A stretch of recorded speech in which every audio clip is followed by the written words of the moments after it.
ನಮ್ಮ ಜನಾಂಗಕ್ಕೆ ನಮ್ಮ ತಂದೆಯವರು ಕನಸಿತ್ತು ಮೀಸಲಾತಿ ಕೊಡಿಸ್ಬೇಕು, ಸಮಾಜ ಕಟ್ಟದಲ್ಲಿ ಹುಟ್ಟಿದ್ದೀನಿ, ನಾನು ಒಂದು ಸೇವೆ ಮಾಡಬೇಕು ಅಂತ ಕಳಕಳಿಂತರ ಪಾದಯಾತ್ರೆಯನ್ನು ಮಾಡಿದೆ.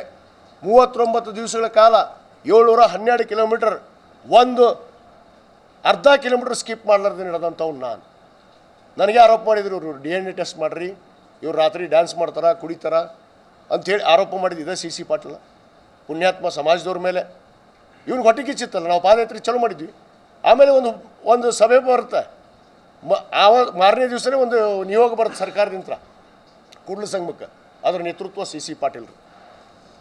ಒಳಗೆ ಬಂದು ಏನು ಹೇಳ್ತಾರೆ, ನಾವು ಸರ್ಕಾರದ ಪ್ರತಿನಿಧಿಯಾಗಿ ಬಂದಿದ್ದೀನಿ, ನೀವು ಸಮಾಜದವ್ರು ಮಾಡೋ ಕೆಲಸ ನೀವು ಮಾಡಿರಿ, ನಾನು ಹೊರಗೆ ಬ್ಯಾಡ ಅಂತೀನಿ ಅಂತ ಅನ್ನ. ಇದು ನ್ಯಾಯ? ಹೊರಗೆ ನಾ ಬ್ಯಾಡ ಅಂತ ಹೇಳ್ತೀನಿ, ಒಳಗೆ ನೀವು ಮಾಡೋದು ಮಾಡಿರಿ ಅಂತ. ಅಷ್ಟು ಅಂದ ಮನುಷ್ಯ ನಾವು ಬೆಂಗಳೂರು ಮುಟ್ಟೋವರೆಗೂ ಒಂದು ಸಾರಿ ಯಾರು ಬರ್ಬೇಕಲ್ಲ ಯಾವುದರ ವೇದಿಕೆ ಒಳಗೆ.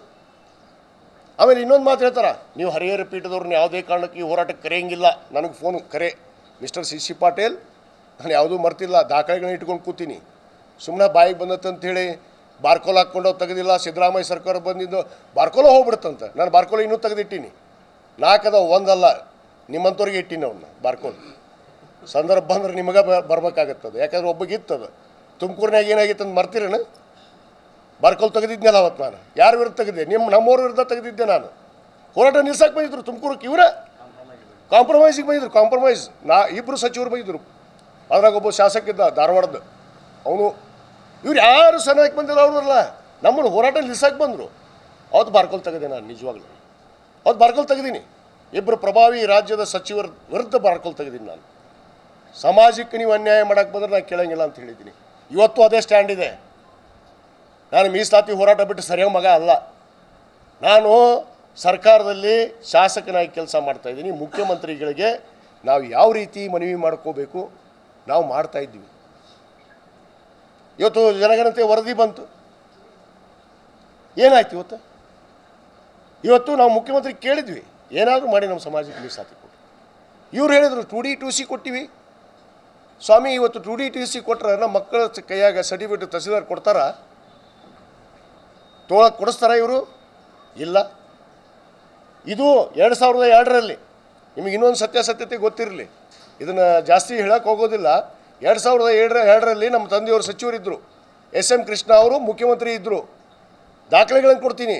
2002ರಲ್ಲಿ ವೀರಶೈವ ಲಿಂಗಾಯತ ಪಂಚಮಸಾಲಿ ಸಮಾಜ, ವೀರಶೈವ ಲಿಂಗಾಯತ ಅನ್ನೋ ಶಬ್ದ 3Bಯಲ್ಲಿ ಸೇರಿದ್ದು ಕೂಡ 2002ರಲ್ಲಿ ಮುಖ್ಯಮಂತ್ರಿ SM ಕೃಷ್ಣ ಅವರಿದ್ದಾಗ ನಮ್ಮ ತಂದೆಯವರು ಎಲ್ಲರೂ ಒತ್ತಾಯ ಮಾಡಿ 3B ಒಳಗೆ ಹಾಕ್ಸಿದ್ರು ಪ್ರಥಮವಾಗಿ. 2002ರಲ್ಲಿ ಆಗಿದ್ದು.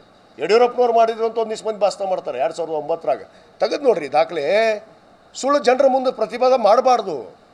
ಯಾವ ಸರ್ಕಾರ ಮೀಸಲಾತಿಯನ್ನು ಕೊಡ್ತು? 3B ಕೊಡ್ತು. ಅವತ್ತು 5% ಪ್ರಾರಂಭ ಆಯಿತು. ಅದು ನಮ್ಮ ಸಚಿವರು ನಮ್ಮ ತಂದೆಯವರು ಇದ್ದಾಗಲೇ 2002ರಲ್ಲಿ. ಇವ್ರು ಹೇಳ್ತಾರೆ 2D ಕೊಟ್ವಿ, 2C ಕೊಟ್ವಿ. 2D 2C ಕೊಡ್ರಪ್ಪ, ಇವತ್ತು ನನಗೆ ಸರ್ಟಿಫಿಕೇಟ್ ಕೊಟ್ಬಿಡ್ರಿ.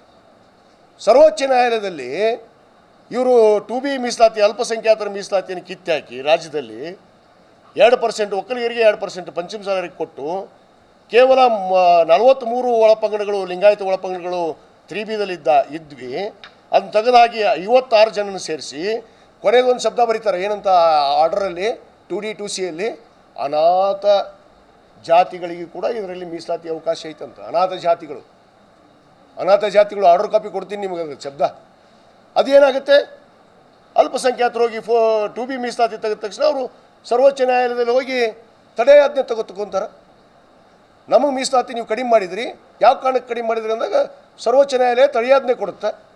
ಅವಾಗ ತಡೆಯಾಜ್ಞೆ ಕೊಟ್ಟು ಸರ್ಕಾರಕ್ಕೆ ಉತ್ತರ ಕೊಡ್ರಿ ಅಂತ ಕೇಳಿದಾಗ ಸರ್ಕಾರದ ಸಾಲಿಸಿಟರ್ ಜನರಲ್ ಚಾಲೆಂಜ್ ಮಾಡ್ತೀನಿ, ಇವರು ಸಿ ಸಿ ಪಾಟೀಲ್ಗೆ, ಬೊಮ್ಮಾಯಿಗೆ, ಯಾರು ಇವರು ಯತ್ನಾಳಗೆ, ಸಾಲಿಸಿಟರ್ ಜನರಲ್ ಸರ್ಕಾರದ ಅಡಿಯಲ್ಲಿ ಕೆಲಸ ಮಾಡ್ತಾರೋ ಏನು ಬೇರೆ ವೈಯಕ್ತಿಕವಾಗಿ ಕೆಲಸ ಮಾಡ್ತಾರೆ ರೀ ಸಾಲಿಸಿಟರ್ ಜನರಲ್ಲು. ಹಿಂಬರ ಬರೆದು ಕೊಟ್ಟು ಬರ್ತಾರೆ ಸುಪ್ರೀಂ ಕೋರ್ಟಲ್ಲಿ. ಏನಂತ? ನಾವು 2B ಮೀಸಲಾತಿಗೆ ಯಾವುದೇ ತೊಂದರೆಯನ್ನು ಮಾಡೋದಿಲ್ಲ ನಮ್ಮ ರಾಜ್ಯ ಸರ್ಕಾರ, ಅವ್ರಿಗೆ ಕೊಟ್ಟಂಥ ಮೀಸಲಾತಿ 2Bಯನ್ನು ಯಥಾಸ್ಥಿತಿಯಾಗಿ ಕಾಪಾಡ್ಕೋತೀವಿ ಅಂತ ಹಿಂಬರ ಕೊಟ್ಟು ಬಂದಾರ. ಯಾರು? ಅವರೊಬ್ಬರು ನ್ಯಾಯಾಲಯಕ್ಕೆ ತಡೆಯಾಜ್ಞೆ ತಂದ ಮೇಲೆ ಇವ್ರು ಹೋಗಿ ಹಿಂಬರ ಬರೆದು ಕೊಟ್ಟು ಬರ್ತಾರೆ. ಹಿಂಬರ ಕೊಟ್ಟ ಮೇಲೆ ಇವ್ರು ಮೀಸಲಾತಿ ಕೊಟ್ಟಂಥದ್ದು 2D 2C ಬಂತ?